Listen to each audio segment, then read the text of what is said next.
Hey guys, Luke, and I thought I'd do a video going over round 26 of the 2015 NRL Premiership season. Now, obviously, round 26 is the last round, so a lot of interesting matchups here in terms of the finals. Also, wooden spoon, like it's a very interesting season, very very strange season in many senses. In terms of points, everyone's so close. It's kind of uncomfortable at times for sides. Like if you look at it, a side like the Raiders, they're right near the bottom of the ladder. Like it feels like they shouldn't be there. Panthers last year in the top four, dropping to possibly getting the wooden spoon this year. Such a strange season, and I don't think it's going to drop off this week either. We've got some pretty good matchups here, and we'll start off with the Broncos and Storm. Oh, also before I start that, I should mention League Unlimited is we're using this time. The NRL lineups for Fox Sports was being a little bit weird, so I decided to use League Unlimited. They're pretty reliable, so if you want to check out that site, they do a lot of good stories, and they do a pretty good match center, better than any of the others, I think. So you can go and use that if you'd like. But like I said, Broncos Storm, first game, and as a Bulldogs supporter, I've got invested interest in this one because I need the Storm to lose if the Bulldogs have any chance of sneaking into the top four. So Storm definitely have to lose for me, and also this might be hard for me to give a non-biased sort of preview of the games in terms of who I think is going to win, because like I said, I'm wanting the Bulldogs to get into top four, so I'm going to be wanting Storm and Sharks to lose, so I'll try my best. But Storm, pretty good last week, or very good last week, very very good. Conditions weren't great, but I thought Cowboys were pretty shit. Storm got some great form coming into the finals. A little bit scary for some sides considering the players they've got, like Cronk and Cameron Smith, so much experience in the final, so should they get there, they might be hard to stop if they got a bit of momentum. Hopefully Broncos can hold that. In terms of Broncos, they were really good last week, very very good last week, but Rabbitohs were appalling. So you got that, but yeah, Broncos are really good. And who do I think is going to win? I'm going to say Broncos 1-12, just due to the fact that it's a home game, and also because I need Broncos to win. Moving on to Sydney Roosters and Rabbitohs. Now, I think this is a pretty straightforward one in terms of who I think is going to win. I thought Rabbitohs' selections were very very strange last week. In terms of, Alex Johnson's been, getting ready for that fullback position, though he hasn't been great. Moving Dylan Walker back there when you've already got Johnson was strange, and Walker caught out many times, and they just had to shift himself all over the shop, so not a good move in my opinion. And it's good to see Alex Johnson back there in a forward position, even though I don't think he's a great fullback. You actually got a natural fullback in that position. Roosters, I think they'll just be way too good in this game. They're just too good a form at this stage. I think they'll win by 13 plus. I think they'll win by a lot, to be honest with you.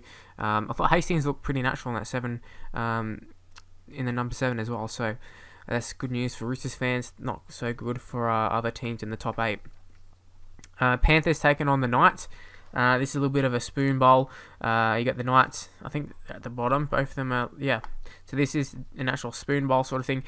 Panthers and Knights, whoever really loses this is going to get the wooden spoon. I mean, obviously we've got for and against, but the other teams for and against are so much better. So, oh no, they're not. Knights. If Knights win, Tigers, I don't know. Tigers are still a chance, I suppose.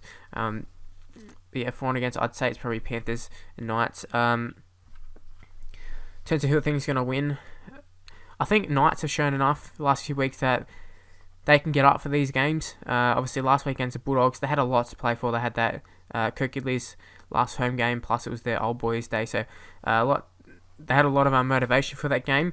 Was that sort of the last motivation for their season? I don't know if that makes sense or not, but they put everything into that game and just gonna go through emotion this game. I mean, it could happen. Panthers lineup here, they named Bryce Cartwright. I'm not sure if he's going to play.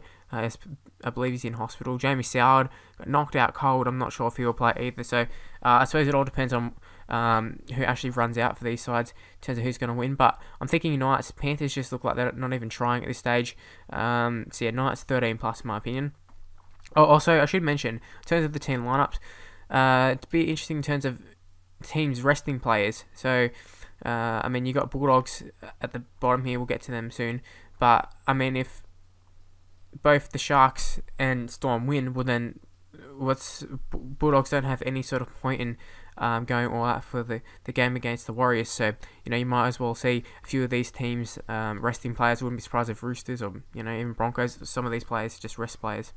The ones who don't really have that much to play for, I suppose Roosters do, so do Broncos, but I think you get what I mean. So we were up to the Dragons taking on the Tigers.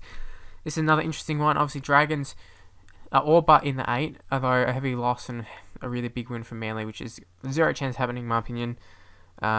Will see them drop out of the 8, but I just don't think it's going to happen. I don't think in a million years that was going to happen, nor do Manly deserve to get in the top 8. I think Dragons have been consistent enough throughout the year.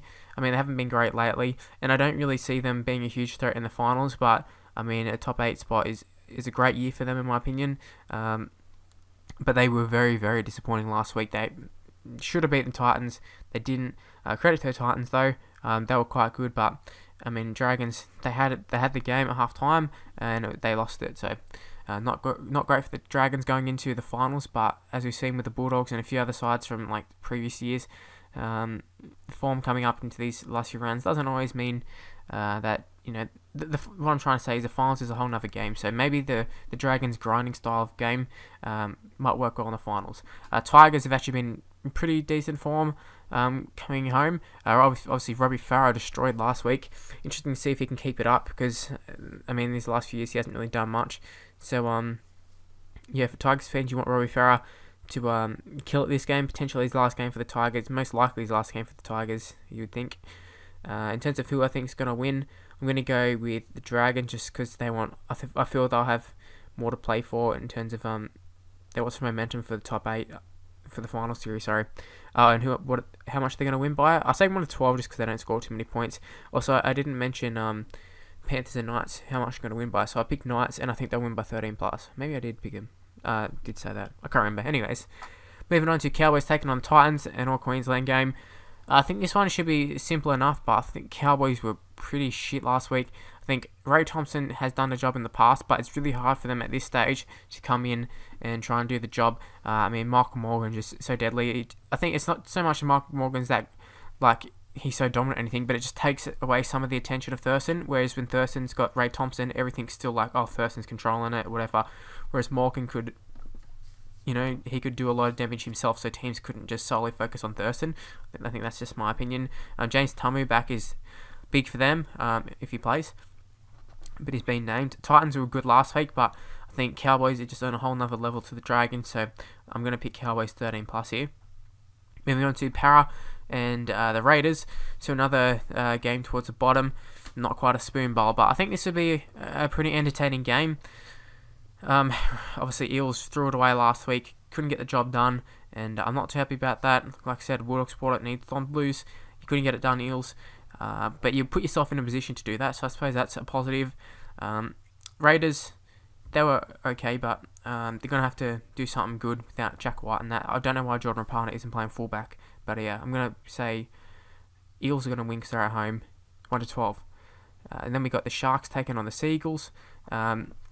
Obviously, I need the Seagulls to win. Will that happen? Who knows? I mean, Seagulls have got a pretty good side, so you know, they might pull up an upset, but I'd say Sharks. Sharks are the smart option, but I'm hoping for a Seagulls win. And finally, my team, the Bulldogs, strong looking side, I've got to say. Damien Cook, another great performance. Aiden Tolman comes back into the starting proposition.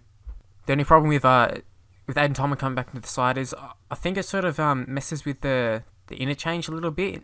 Sam Kasiani's been in great form, back to his best, I think. Obviously, has a few little brain explosions there, but you got to take the good with the bad with him. Obviously, he can produce a miracle pass, which score a try, which shouldn't be scored, and then he can throw balls over the sideline, which never needed to be passed in the first place. But like I said, you got to take good with the bad with Kasiano, but he's absolutely been killing it the last few weeks. But yeah, Damien Cook been really good. Aiden Tolman coming in. I feel Tolman and Graham starting doesn't work out that great because they're very similar players. I mean, maybe next year that's going to be really good, but I feel we're better off.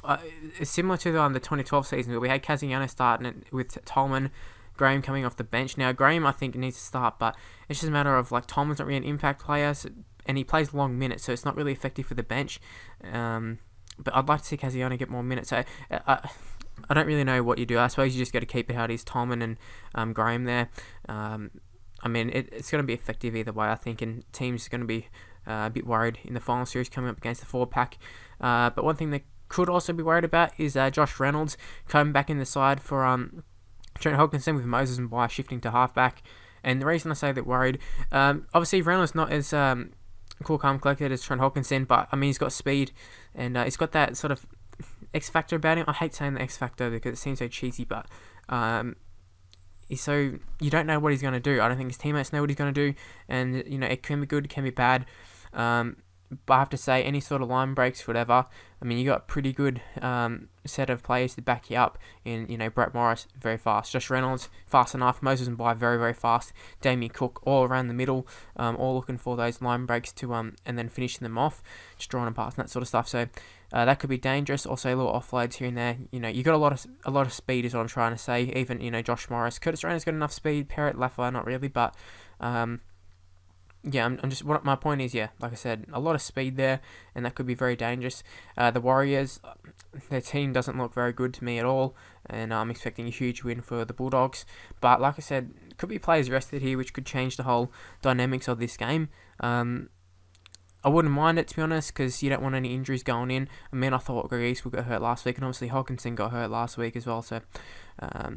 We've seen from the last few weeks, I mean, Inglis going down this, just one injury can, change a whole season, really. But I think Waters get the job done.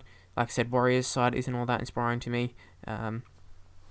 Townsend and Lino, not the greatest halves going around. So, yeah, I'm going to pick a Bulldogs to win 13+, and that's where the video is going to end. Yeah, so last game of the 2015 NRL season for these videos in terms of the regular season. The finals, I think I'll do individual games or something like that. I think it's a little bit more appropriate to talk about more games in depth. I might have assign one whole day to just uploading those videos. I'm not exactly sure. Things could change from right now to next week, but I think I'll definitely do a video going over the top 8 and just my thoughts on all those sides and how I feel the finals will all unfold. Obviously, it's hard to tell right now what's going to happen in the finals, but I mean, some games sort of pick themselves, I think. In terms of who's going to win, that is.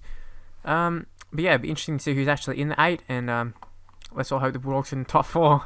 Alright, everybody don't get too upset like last week. A lot of people got pretty upset because I said Broncos weren't good, as well as the Rabbitohs, I think it was. And don't take it personal. It's just how I feel at the time. Doesn't mean I think they're shit all the time or anything like that. It's just how I felt at the time. And I mean, Rabbitohs fans, I don't even think you can argue that Rabbitohs are playing shit at the moment. Broncos were playing pretty average up at that point as well, so I think what I was saying wasn't wrong. It's just sometimes it's hard to take that your team's playing shit. I've noticed it myself as a Bulldogs supporter. When people say they're shit, I get quite annoyed, almost take it personally, but anyways, what can you do? So the video is going to end. Hopefully you've enjoyed it. If you can leave a like, it'd be very much appreciated. Subscribe to my channel, follow me on Twitter at Mr. Luke on YT, Facebook page in the description below. Make sure you leave a comment going over your predictions for their games, and if you want, you can do predictions for the top 8. That'd be great as well. So yeah, thanks for watching, guys, and I'll see you next time. Bye.